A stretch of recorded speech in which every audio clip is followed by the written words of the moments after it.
I have a huge amount of love and respect for Clarins. If you've been following me for more than a day, you will know that I have a long history with this brilliant French brand.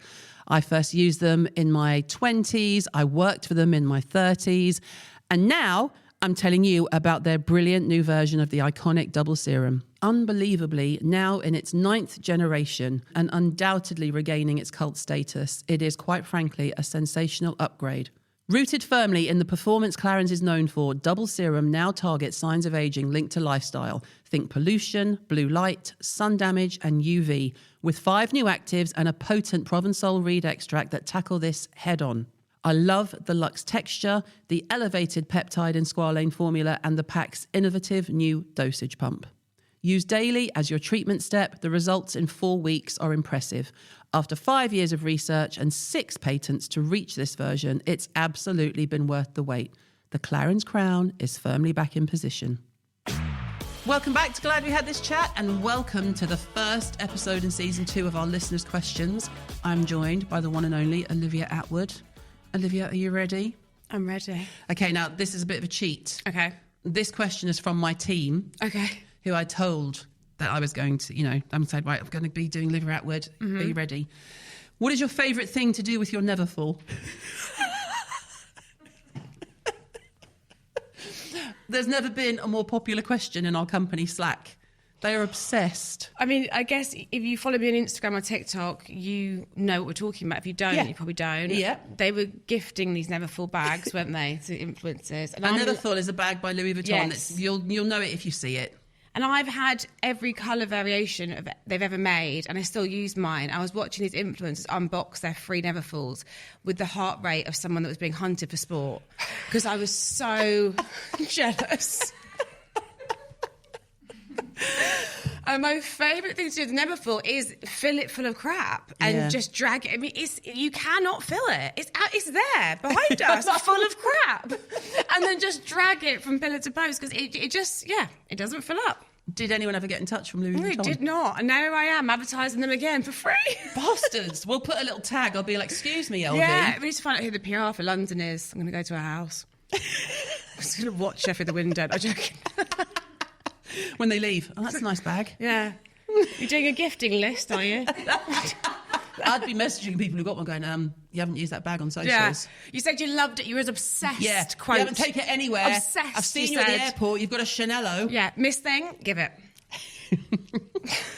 Well, there we go. Okay.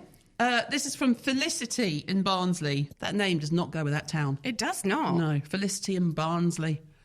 I've been considering getting Botox for a while now, but have one major obstacle. My boyfriend is very much against cosmetic surgery. Well, that's not cosmetic surgery, and also fuck him. Should I go for it and keep it a secret, or tell him, even though he'll probably freak out and might be put off me? There are so many red flags there, Felicity, that I'm going to let Olivia take it, because it might give me a migraine. There's so much to unpack. I feel like I need to see you in person.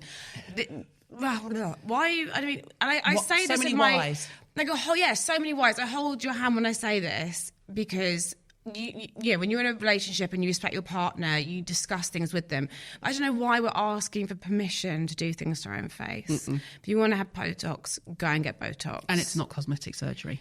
It's not cosmetic surgery, and it's going to wear off in 2 to 3 months. So, and I kind of feel if he's someone that would go off you because you have Botox, he's probably not your person, my angel. I used to say, because I had a question, this is years ago on YouTube, I think it was, and someone said, my fiancé is worried about my pores for our wedding pictures. And I said, babe, if your fiancé is in your face and is talking about your pores, he's the wrong fiancé. Oh, my God. Can you imagine? I'd be like, what? What? Yeah, that is... You're this given permission to be this close to me, you're talking about my pores. Go away. No. Yeah. I don't discuss. Have the Botox. Have it.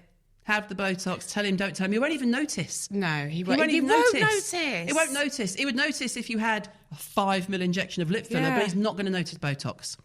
Please help. This, I saw one word in this and I thought, I'm reading this out. Please help. I've been seeing my boyfriend for 2 months and we're yet to be intimate. He booked a romantic weekend away for my birthday next week and we both know what's going to happen.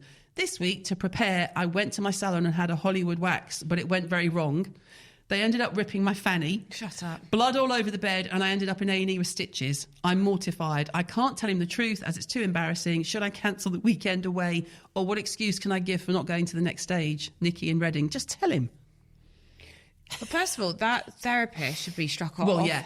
I mean, what? What were they waxing you with? Super glue? It must have been too hot a hot wax. That's the only thing that could be. Awful. I'm so sorry. But yes, be honest. Because otherwise you're just going to think you don't like him. Yeah, just say, or think I like worse. you so much that I got my fanny ready and I ended up in A&E. And that's how much I like you. And now I've got 2. Yeah. And now you've got to wait until it's all healed. Be honest. You don't have to go like the gruesome details, but just say you've had I've had a little incident. I've had a beauty incident. I've had an incident. The area's got a no-go zone around it. Yeah. I'll let you know when we're open for business. Yeah, maybe a bit more detail than that. That sounds like gonorrhea. Less detail than the ripping, but more detail than it's a no-go zone. I went to get the area ready. I've got crabs. Yes. Yeah. Tell him I'm bleeding, I'm oozing. Tell him, tell him, be honest, or it could create a bigger problem. Oh, God, it's very dramatic. Okay. Dina from Hampstead says, I see so many influencers promoting beauty products non-stop, and I just can't shake the feeling that they don't actually use any of it themselves. How do I know what's genuine in a sea of paid promotions? Gosh, that is it's really hard, isn't it? Because who am I to say who uses what and doesn't and whatever? A bit of research yourself before you hit. That's people promote things that are genuinely good. I've worked with some brands that I never thought I'd work with, and I've used their stuff for years. I think you just have to research the product, read customer reviews. If it's something you can, pick a couple of Boots or a Superdrug, go in, put some on your hand, feel it. Don't get brainwashed by the really lovely video. Do your I think own it research. Depends as well. Do look back on that influencer's feed and see how many other promotions they're doing for the same product but a different brand. So if they say once a month they're saying I use this different moisturiser and it's amazing, then that's probably a heads up that they maybe have bills to pay. That's very true. I've had the same cleaner for the past year and I have no issues with her thus far. I'm usually out the house when she cleans, but last week I realised I'd forgotten my phone and had to come back home to get it. I walked in on her hoovering wearing my wedding shoes. Jimmy Choos, may I add. I was in shock and she looked very embarrassed and quickly took them off without saying a word. She's a great cleaner. You know how hard they are to find, but I feel like this has crossed a line. Should I sack her? What would you do? Melanie in Redbourne, well, if she's listening to this, she's going to know you've outed her now. I think cross the line. She can't even see the line. She's so far. She's wearing your wedding shoes. Look, I'm with her. It's very, very hard to find a good cleaner. But the key to a good cleaner is not only that they're a good cleaner, is that they're trustworthy. You trust them. She shouldn't be in your closet doing the old Made in Manhattan number. And if you don't have the guts to sort of say, what the fuck are you doing? Just send her a text. Dear Jonna, on a text. Yeah, I think she needs to go. I don't think you can come What back else from has she been doing then? If that's what you've caught her doing, what else has she been doing? She had the dress on last week. Feeding the bogs. You're both in the public eye and share a lot on social, but also have a private life. Where do you draw the line between what you share and what you keep to yourself? I don't know if I do have a private life at this point. What I always say is everything, and I reckon you're going to be similar to me. Everything that's, to be honest, to do with me is fair game, and I'm happy to exploit my own privacy for whatever reason. And I like oversharing. It's a big part of my personality. But my husband, my siblings, my parents are off limits. Off limits. So I don't share things about them against their. People are always like, we don't know enough about your brother and sister's jobs. I'm like, yeah, you don't need to. Why do you need to? You don't need to know what firm they work for and what they do. You just don't. And sometimes, people meet me with a bit of contention on that, they want to know. I don't know. They're probably get asked the weirdest questions, but yeah, it's for me. I actually don't really care because I'm quite comfortable, and that's a decision I consciously made. But yeah, my line is other people that didn't sign up for it. Yeah, exactly. If you weren't doing what you're doing now for a career, what would you be doing? That's Daniela in Brighton. Stripper. There's no shame in that. Do you know what? I just wasn't expecting you to go, stripper. So that's actually obviously in humour because I can't dance. I think, well, you just don't know, do you? But what I was doing before I was coming to my end of my contract with that energy drink company is I was going through the steps at Virgin to do cabin crew. Oh, wow. Because I wanted to basically maintain the travelling, but just to kind of leave behind the doing all that stuff. So possibly cabin crew. I might be, head purser on a Airbus to LA and, Nice. you'd be going, can I get another bread roll? I'm going, no, you fucking can't. You've had two. Yeah. Greedy bastard. So maybe cabin crew. Nice. Yeah. You might bang your head, though, because you're tall, and if you have to wear their heels. Knock myself out. Yeah.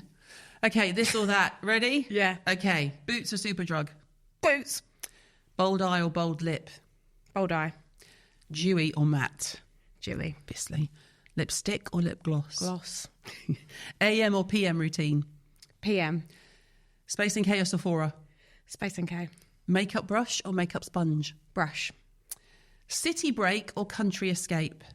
City. Shopping online or shopping in store? In store. Where'd you like to go? Selfridges. Yeah. Harrods. A big department store, if you've got the Where time. you can get lost. Just do it. Like, it's such a cathartic experience. Not on a Saturday. No. Like a really... Not in half term. Not in half No. term. In a really, like, off-peak Wednesday time. morning. Yes. And just mooch. Even if you don't buy anything. I love a mooch. Oh, my God. I love a mooch. Dogs or cats? Dogs. Sweet or savoury? Savoury. Heels or flats? Oh, I love them both so much. You can have both, I don't mind. Yeah, both. Shoes or bags? Bags. Bags, always. Night in or night out? Night out. Really? Yeah. Because, right, I see the joy in a night in now, and I've become this person that enjoys to be in my home, and I get all that stuff as you get older. But I am an out girl. Like, I'm a night out girl. Even if it's once a month, I couldn't imagine a life without the night out and the getting ready and the wine and the gossip. It's less frequent now, but I think we have to hold on to. What's your getting ready routine? Just so you know, I'm setting you up because I have a getting ready playlist. Stop. What can you help me? Yeah, can you because I don't have one. Yeah. So basically, someone else would be in charge of the music, but shower. I normally do my hair first thing in the morning, so it's out of the way, it being rollers or whatever. Shower in my gown in front of my makeup mirror. I'm a bit weird. I have Friends or something on the telly. Oh yeah. And then it goes to music later on. ADHD. Yes. Wallpaper. Wallpaper. Having that on calms me down and stops me overthinking. And then I do the hair to the point, one roller left in, then the makeup, then the hair, final touches, then some pictures, polish off, half the wine cabinet, and off we go. Where'd you like to go? Like restaurants or clubs or with hubby? I'm going to die on this I sound like I'm stalking you. I'm absolutely not. And what time will you be Just there? tell me you want to go out together. Do you know what I mean? I love a restaurant. I love a restaurant with a vibe. Something that's got a bit of atmosphere. Like music. You can get up. It's like it's active, whatever. And then I still will go to a club every now and again. Really? I regret it, and I regret it the next day. But I will go. The club rat in me is still alive. She's feral. I've never been a club rat. I was. I went to rock gigs, but I had kids at 22. Yeah, so it's different. So I'll be now like in Freedom in Soho. Like that's like, whereas before I'd be like in China White with the fucking footballers. Now I've got one. He's a pain in the arse. So I go to the gay club. You go over here to and the I get gays. the safety. But I like to dance. I have been to can't Pasha dance, in Ibiza. Nice. Only because Duran Duran's drummer was DJing. I know my people. So you are a real music geek, and aren't I you? tell you, a place is full of Gen Xers when the intro to Blue Monday comes on and people lose their shit. Wow. I had to take a video of it. I was like, this is the best time I've ever had. And then I've never been in a club since. Yeah. But it took Duran Duran to get me into a club. You see, for me, like, even though I'm not a music person, like, I do like DJs, like David Guetta at High, Ariel Free, like, just dancing. Just like the, Bit of movement.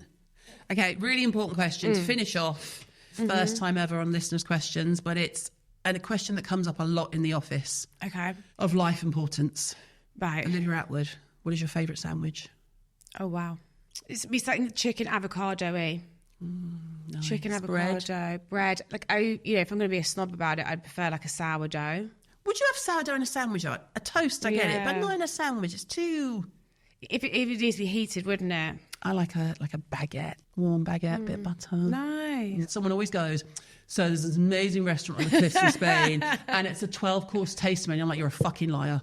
Everyone loves pasta or pizza or mine's fried chicken. Don't lie. Just because you're going on table manners, wind your neck in. Yeah. You don't want to go to a Michelin-starred restaurant. You want food. I don't like posh restaurants. I don't like a complicated menu.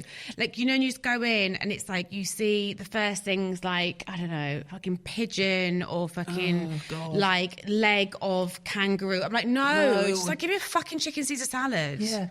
Or at this time of year, a good pie. That'll Good do. pie. Pie and mash. Again, like we went to a lovely restaurant the other day and Brad ordered a beef pie and it came with the fucking marrow leg sticking out the top of it. I was like, I'm so glad that's yours. So I'd call the place. Like, why is there a fucking leg in the middle of your thing? He was like, Liv, it's for the marrow. It's really good for you. I'm like, well, you suck on the leg then because that's out. knocking me sick. Tap me out. Yeah. Olivia Atwood, thank you very much. Let's just finish on it's knocking me sick. It's knocking me sick. The marrow leg. That is grim. Why do they do It's that? vile. You're doing too much. You need to stop. Hold the leg. If the food is good, it's going to work. Don't worry about it. And that's a wrap for this week. Thanks for listening. I'm back on Monday with a new guest, so make sure you tune in. Until then, I'm glad we had this chat. New episodes are available every Monday and Wednesday. Follow or subscribe now on Apple, Spotify, or wherever you get your podcasts. Glad We Had This Chat is produced by Wall to Wall Media.